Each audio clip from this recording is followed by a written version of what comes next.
Olá pessoal, tudo bem com vocês? Como é que vocês estão? Sejam todos muito bem-vindos a mais um vídeo do canal Transpire e Transforme. Meu nome é Fábio Cardoso de Carvalho, eu sou cardiologista clínico e intervencionista há mais de 20 anos. Sou um obeso em recuperação, eu cheguei a pesar 145 quilos, passei por 2 cirurgias bariátricas e o esporte me resgatou, me devolveu a autoestima e eu consegui terminar o Ironman Brasil, a maior prova de triatlo que se pode fazer em um dia. E aqui nesse vídeo eu costumo chamar de caldeirão, né? Eu falo um pouco sobre cardiologia, prevenção cardiovascular, motivação, esporte e todos os assuntos relacionados a esses temas.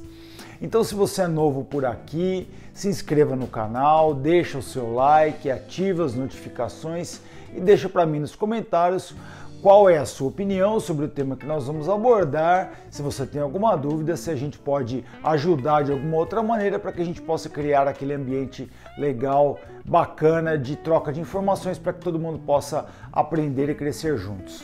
Ok? Muito bem, nesse vídeo de hoje nós vamos responder a uma pergunta importante que é a seguinte: quais são os melhores exercícios para a saúde? Quais são os melhores exercícios para a saúde? Muito bem, então nós precisamos, para começar a conversa, nós precisamos definir muito bem o que nós estamos querendo dizer quando utilizamos a palavra saúde. Nós podemos definir a saúde a partir de faixa etária, então nós podemos falar sobre a saúde da criança, saúde do adolescente, saúde do idoso. Nós também podemos definir com relação ao gênero, podemos falar de saúde do homem, saúde da mulher. Podemos também falar com relação ao sistema do nosso corpo. Então nós podemos falar sobre saúde cardiovascular, saúde gastrointestinal, saúde do sistema geniturinário. Nós podemos falar de saúde mental, um tema muito importante, muito relevante atualmente. Então existem várias maneiras pelas quais nós podemos definir o termo saúde. Então, para responder especificamente essa pergunta que nós levantamos aqui, nós vamos utilizar a palavra saúde para nos referir ao envelhecimento saudável, à longevidade, e nós vamos dizer que a promoção da saúde ou a prevenção de doenças relacionadas à promoção da saúde terão como finalidade diminuir a mortalidade por todas as causas. Ok? Então nós não vamos falar especificamente sobre doenças cardiovasculares, principalmente as mais conhecidas que afetam diretamente a mortalidade, mas nós estamos falando em termos da prevenção e da diminuição da mortalidade no que se refere à mortalidade geral por todas as causas. Muito bem, então quem foi que disse, que trouxe a resposta a essa pergunta, que é uma pergunta tão interessante? Muito bem, então recentemente foi publicado um livro que se chama Começando a se Exercitar. Esse livro foi escrito pelo professor Min Lee, professor do Departamento de Saúde Pública da Universidade de Harvard, nos Estados Unidos. Ele e sua equipe escreveram esse livro exatamente para nos mostrar quais eram os exercícios mais importantes na promoção da saúde para o longo prazo, objetivando o envelhecimento saudável e a longevidade. Então, muito bem, vamos a eles. O primeiro exercício que ele colocou como sendo um dos mais importantes é a natação. A natação, além de ser uma atividade aeróbica sensacional, os nossos professores de educação física falavam que a natação era o esporte mais completo que existia. Não é essa verdade, ela continua até hoje. Então, além dela ser uma atividade física aeróbica muito eficaz no que diz respeito ao condicionamento cardiovascular, ela possui vários outras propriedades que também ajudam muito lá objetivando sempre, nós vamos estar sempre olhando ali o envelhecimento saudável. Então um ponto interessante com relação à natação é que ela é um exercício sem nenhum impacto. Então o fato dela não ter impacto, ela possibilita que seja praticada por pessoas que têm algum tipo de limitação à movimentação, até para o tratamento de doenças limitantes, no caso o AVC, não é? E também para pacientes portadores de dores crônicas, dor lombar crônica, dores articulares, dores musculares. Então a natação, por não ter impacto, ela ajuda muito e ela abrange uma população que outras modalidades de exercícios aeróbicos não abrangeriam. Também está muito indicado no tratamento de pessoas obesas, no tratamento da obesidade, porque às vezes é difícil, principalmente para o grande obeso, o obeso mórbido com IMC acima de 40, praticar uma atividade como a caminhada, como a corrida, como o ciclismo. Então ele acaba indo para a natação ou até acaba sendo prescrita, sendo recomendada a atividade como a natação, exatamente pela ausência de impacto que pode preservar as articulações, poupar a musculatura, melhora a capacidade cardiorrespiratória e, consequentemente, ela é um coadjuvante muito importante no programa de emagrecimento. Outra propriedade que também é muito importante é que o contato direto com a água de praticamente toda a musculatura do corpo, ela tonifica também essa musculatura. Então a água, ela também dá uma certa sensação de relaxamento, geralmente é uma piscina aquecida, água mais quentinha, mas além do relaxamento, o contato direto com a água em todo o nosso corpo também ajuda a tonificar os outros músculos que não estão diretamente envolvidos no movimento, na mecânica da natação. Então a natação é um exercício muito importante. O segundo exercício que o Dr. Lee enumera é o Tai Chi. Talvez por ser de origem chinesa, ele tenha esse viés de colocar essa prática do Tai Chi como uma prática relacionada entre os seus exercícios preferidos. O fato é que nós podemos até colocar aqui, talvez para nós no Ocidente, exercícios similares como a yoga. Então, são modalidades que são praticamente conhecidas por serem meditação em movimento. Então a gente tem a impressão de que são modalidades meio monótonas, que acabam não movimentando muito, vão ter um efeito mais de relaxamento, meditação, mas isso é um engano. Na verdade, elas têm um grande potencial, tanto aeróbico, quanto também no trabalho de isometria, trabalhando força, flexibilidade, alongamento, coordenação, trabalho de equilíbrio e postura muito significativos.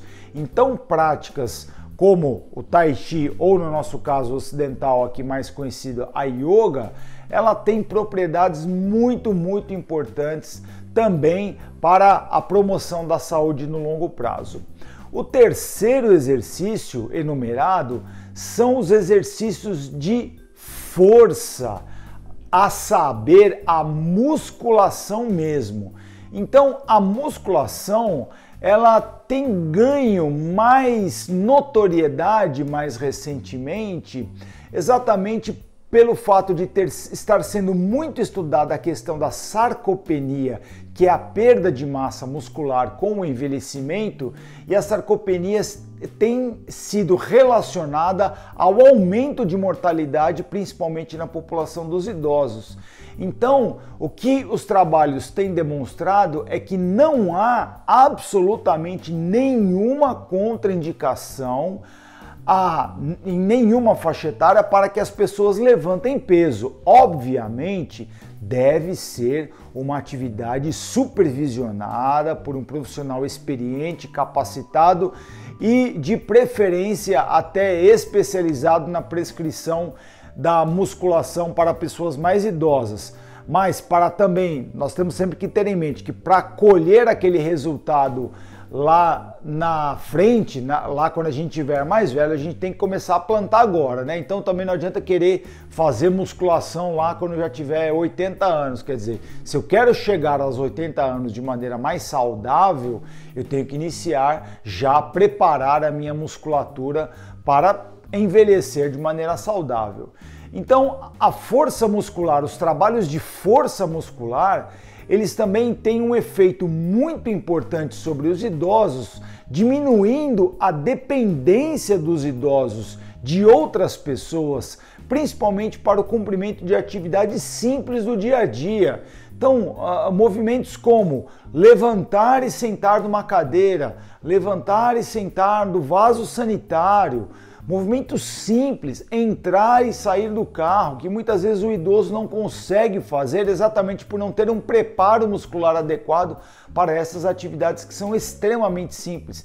Então, um bom trabalho muscular feito ao longo do tempo até chegar lá no envelhecimento, ele previne esse tipo de situação. Além disso, o trabalho muscular na prevenção lá na frente, no envelhecimento precoce, ele diminui muito as chances de acidentes domésticos.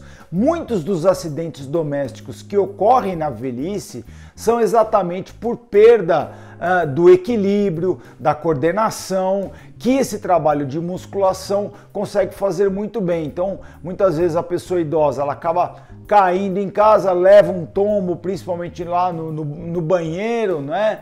Ou no quarto, tropeça no tapete. Isso pode levar não somente a uma morbidade grande, mas aumenta a mortalidade, porque muitas vezes o que acontece é uma fratura, e aí a pessoa fica acamada, já não consegue, o pulmão já não consegue funcionar direito, os rins também já não funcionam direito, então a pessoa não consegue urinar muito bem, não consegue respirar ou tossir adequadamente, então contrai uma pneumonia, contrai uma infecção urinária, e às vezes um acidente doméstico que leva a uma fratura é o fator inicial que vai ser o gatilho de vários outros problemas que vai acabar tirando a vida dessa pessoa numa idade mais avançada. Então é muito importante o trabalho de força muscular prevenindo a sarcopenia, que está relacionada à diminuição da mortalidade na população idosa. Então esse é o terceiro exercício importante. O quarto exercício importante é a caminhada, uma simples caminhada. A caminhada talvez seja a modalidade de atividade aeróbica mais estudada em toda a ciência, em toda a medicina. Os benefícios da caminhada já são muito consistentes no que diz respeito à saúde cardiovascular.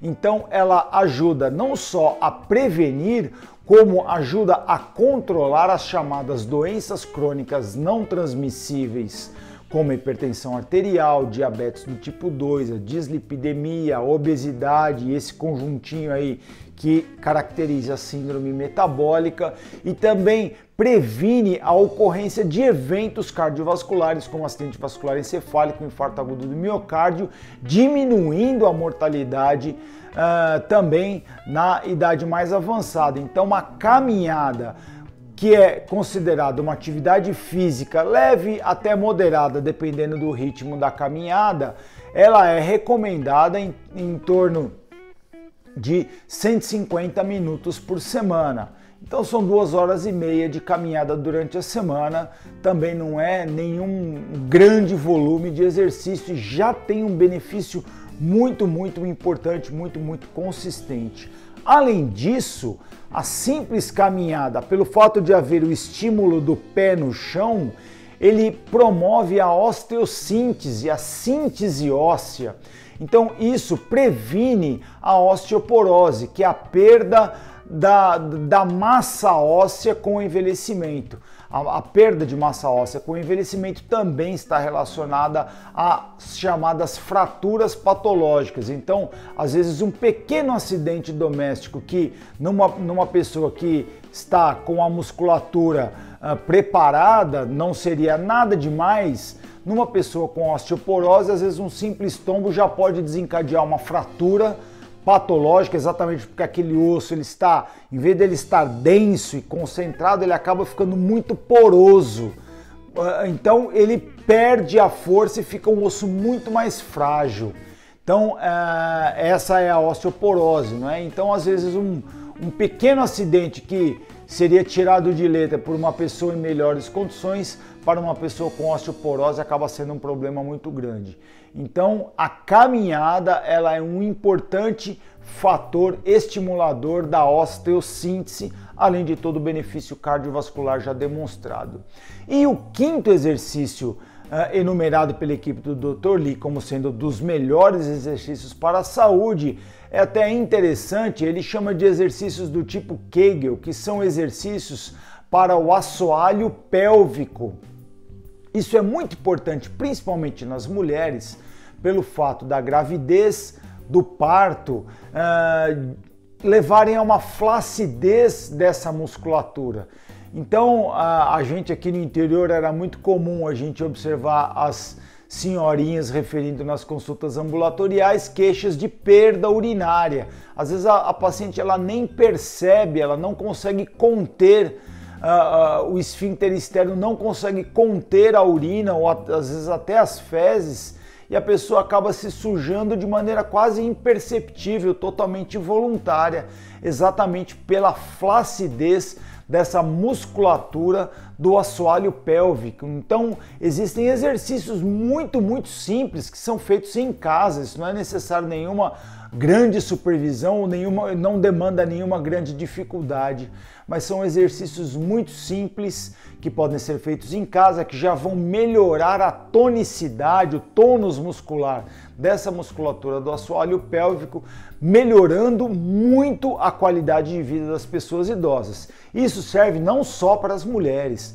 mas também para os homens, que com a idade, com a perda da massa magra, com a idade também acomete essa musculatura especificamente. Isso também pode levar a alguns certos constrangimentos, como a não contenção adequada de gases, principalmente.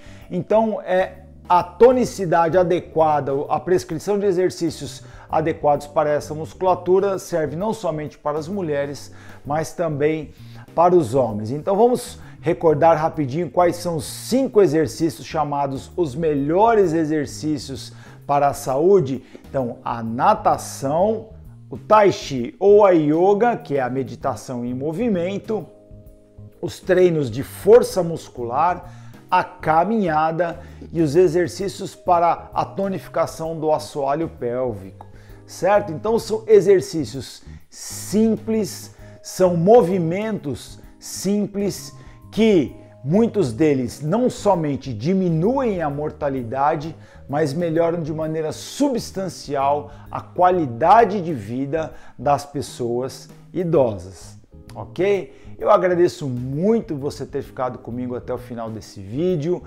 Sigam também a página Transpire e Transforme nas nossas redes sociais. Nós temos a nossa página no Facebook, temos também conteúdo no Instagram diariamente, alguns textos mais motivacionais, alguns textos que vão suscitar ali uma reflexão, alguns artigos científicos comentados. Então, o perfil Transpire e Transforme no Instagram também tem uma movimentação e uma dinâmica diferente um pouco aqui dos vídeos no YouTube. Mas toda semana nós temos vídeo no YouTube. Confiram também as nossas histórias de transformação aqui no YouTube. Nós também temos rotineiramente conteúdos não só sobre temas em cardiologia, em prevenção cardiovascular, na promoção da saúde em geral, mas também histórias que servem de motivação, de inspiração de pessoas que passaram por problemas sérios de saúde e que utilizaram o esporte como uma ferramenta importante de transformação através da transpiração, tá bom? Então, eu agradeço novamente, divulgue esse conteúdo se você achar que ele é relevante para alguém da sua família, algum dos seus amigos, fique à vontade também para compartilhar nas suas redes sociais, ok? Ficamos por aqui e eu espero vocês no próximo vídeo, até lá!